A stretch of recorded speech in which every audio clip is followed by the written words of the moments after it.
Nah, itu administrasi, nanti setelah itu tahapannya adalah interview, Pak Mus ya. Interview itu dari pengalaman kemarin, Pak Mus, dari administrasi ke interview itu menunggu berapa lama itu? Kalau kemarin itu Kang Happy dan 2023 memang agak lambat Kang Happy. Iya. Kita kan terakhir submit itu Juni.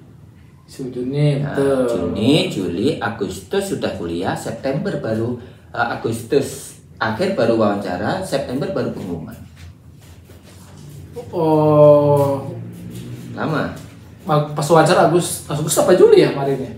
Agustus. Kan kita pertengahan Agustus karena- sudah mulai kuliah. Iya, karena kita sudah posisi kuliah. Oh iya, betul. Jadi akhir Agustus karena saya Betul, kebetulan betul. gini nih rekan-rekan cerita, mungkin bagi kawan-kawan yang mau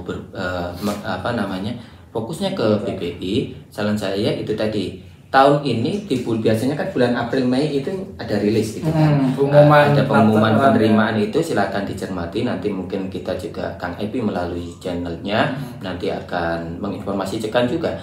Jadi itu diambil titik amannya gimana sih gitu kan. Titik amannya rekan-rekan daftar dulu PPI, kuliahnya defer. Oke. Itu titik aman. Apa itu defer? Defer itu penundaan aktif kuliah. Contoh nih seperti saya kan, seperti kemarin saya itu diterima di UNY, itu di semester 1 ada semester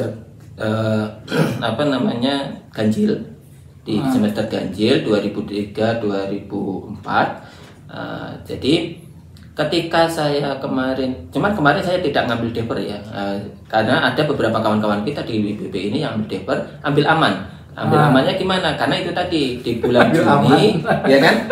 Bulan Juni itu terakhir submit, kemudian Agustus akhir baru wawancara. Kita belum tahu lulus apa tidak PPI-nya.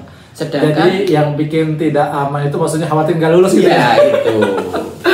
Emang kenapa lo nggak lulus, Pak? Ya kalau nggak lulus kan biaya mandiri kan gitu. Iya. Mungkin kan betul. kawan-kawan ambil yang aman gitu kan. Jadi ambil amannya itu mungkin ambil intake di genap atau jadi ditunda.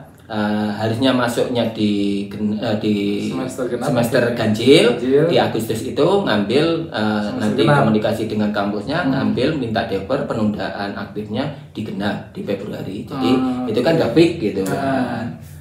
Jadi teman-teman ada istilah defer kalau kita sudah lulus kampus, tidak masuk di semester awal, bisa masuk di semester berikutnya dengan cara mengajukan ke kampus masing-masing lah ya. Iya, betul.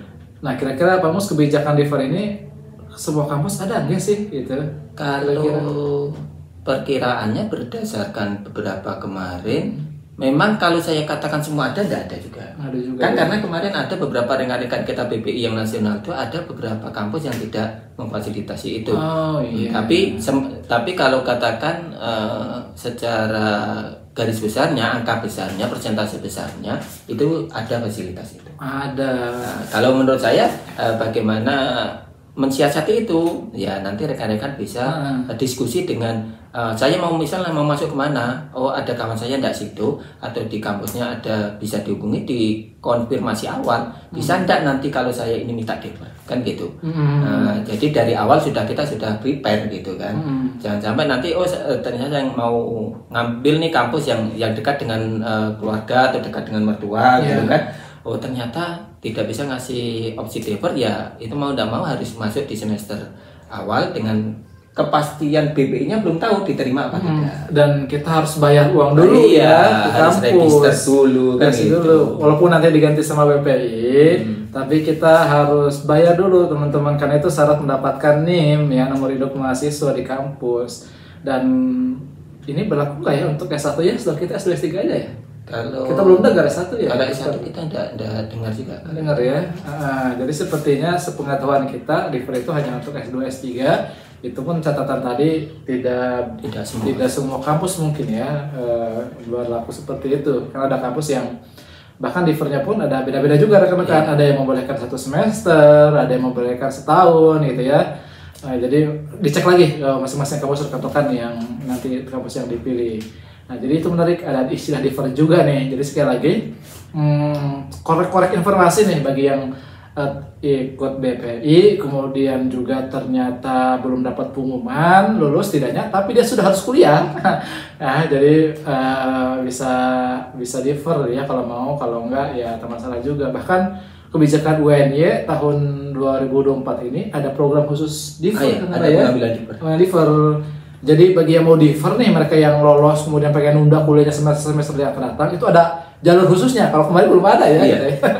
Ya, karena ternyata secara data banyak banget ratusan mereka yang mengajukan differ sebelum pengumuman pasti lolos tidaknya di beasiswanya begitu teman-teman. Karena memang tadi betul Pak Terpamus, kalau tidak lolos beasiswa otomatis harus bayar mandiri ya dari awal pendaftaran, semester dan seterusnya.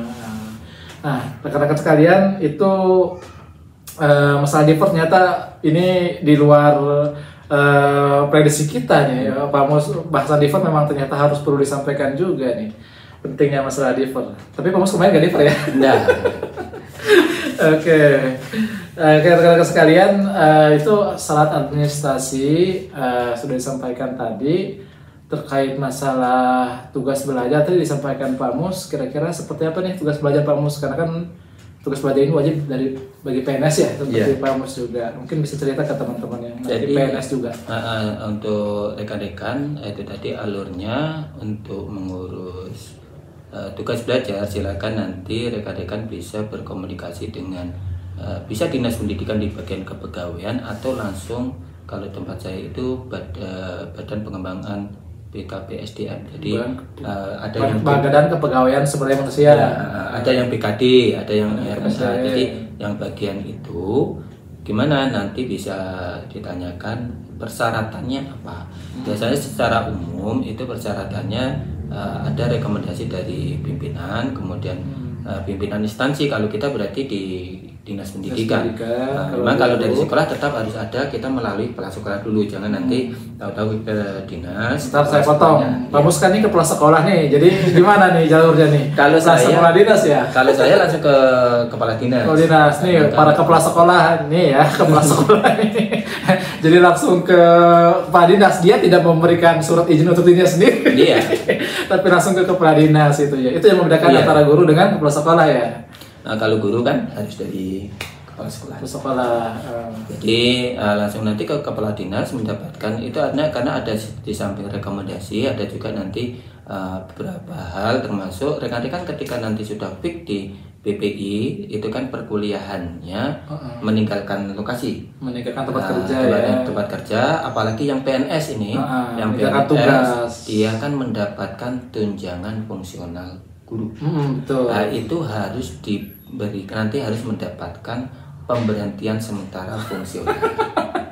Tunjangan fungsionalnya diberhentikan, satu, kedua tunjangan sertifikasinya tidak yang udah serdik nih harus tahu nih, serdiknya di off kan dulu selama tubal. Kenapa di off kan dulu itu Pak? Karena itu tadi tunjangan fungsional sama tunjangan serdik tidak menerima karena yang bersangkutan tidak berada di tempat tugas, karena harus dibebas tugaskan. Karena nanti rekan-rekan ketika mendaftar BP ini harus membuat pernyataan siap dibebas tugaskan.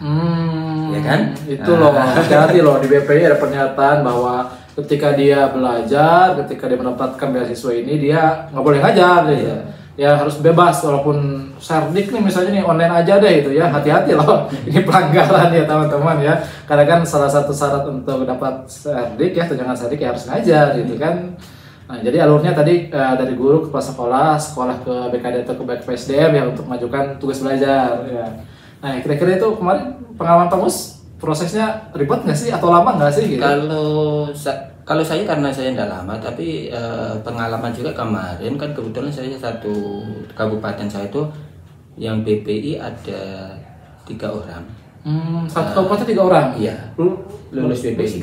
Yang mendaftar itu sebenarnya kami ada 5. Yang satu tidak lolos di admin, kemudian yang satunya tidak lolos pasca wawancara.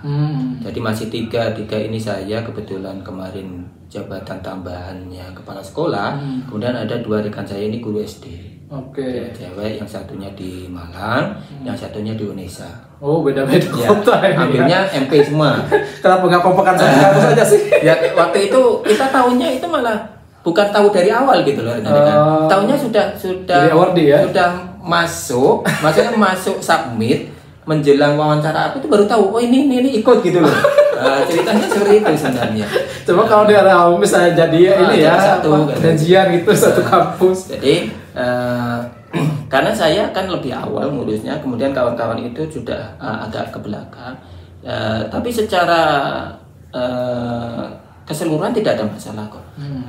Yang jelas ketika kalau rekan-rekan guru sudah dapat izin dari kepala sekolahnya naik ke dinas, itu tidak begitu ribet kalau yang di tempat saya. Semoga di tempat lain pun tidak ada kendala gitu kan. Saya pun memang kalau keluar dari SK Bupatinya yang agak lama, SK Bupati, SK tugas belajarnya, karena memang barang itu kan Bupati nunggu ada di tempat dan sebagainya. Saya waktu itu keluarnya di bulan Oktober baru keluar. Jadi SK itu harus sampai tangan Bupati atau wali kota ya? Bupati atau wali kota. Nggak sekedar kepala dinas. Kalau provinsi harus gubernur. Nah, teman-teman tahu ya, kalau surat ke pimpinan tertinggi di kotanya pasti lama. Jadi kan itu kemarin berapa bulan itu Pak Mus sampai pengajuan ke keluar? Kalau saya hitung, saya kan karena Agustus sudah berangkat. Nah, ceritanya saya dulu itu saya ngajukannya bukan yang karena belum tahu BPI dulu kan.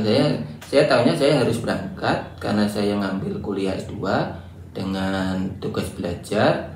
Waktu itu memang mandiri dulu saya nyampaikan mandiri gitu kan. Mandiri itu di bulan Agustus, September, Oktober, berarti 3 bulan. 3 bulan, cepat juga ya. Jadi komunikasinya berjalan kan itu, alhamdulillah. Saya waktu itu Agustus mau berangkat itu kan tanya dulu ke BKD-nya, bagian pembinaan SDM itu. Izin konsultasi saya karena harus masuk perkuliahan di awal kan. Kita kan minggu kedua Agustus itu ada perkuliahan. Jadi bagaimana nih saya apakah bisa langsung berangkat? Sedang proses izin semua masih belum selesai. Kata beliau, enggak apa-apa, yang penting kan ini sudah sampai di meja sudah sampai di BKP SDM-nya. Tinggal nunggu proses saja. Memang saya rajin juga ya, rajinnya gini, misal 2 minggu sekali saya kontak kan, gimana perkembangannya sampai mana gitu kan. Sehingga ada komunikasi itu, tidak kadang kan ya pekerjaan kan bukan kita saja yang diurusi kan. Jadi mungkin menjadi saran juga ya ke rekan-rekan yang ngurus tabel, kalau udah ngajuin jangan cuek ya. Iya.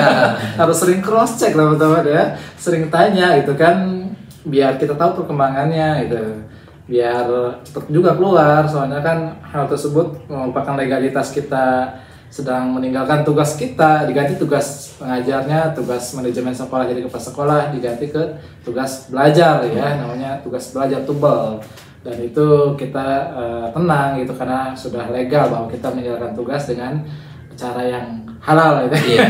Dengan cara sah sesuai dengan aturan ya, karena namanya juga ASN, PNS tentu segala aktivitasnya itu harus mengikuti aturan dari instansinya.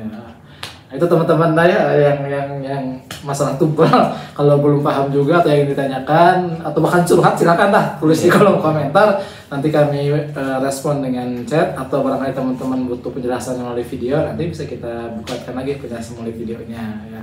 Oke, Mas, kita coba geser ke tahapan interview ya. Administrasi sudah kita bahas banyak tadi. Kalau teman-teman lolos nanti akan dipanggil ke interview ya. Nah, interview ini apa? Tahapan seleksi secara lisan.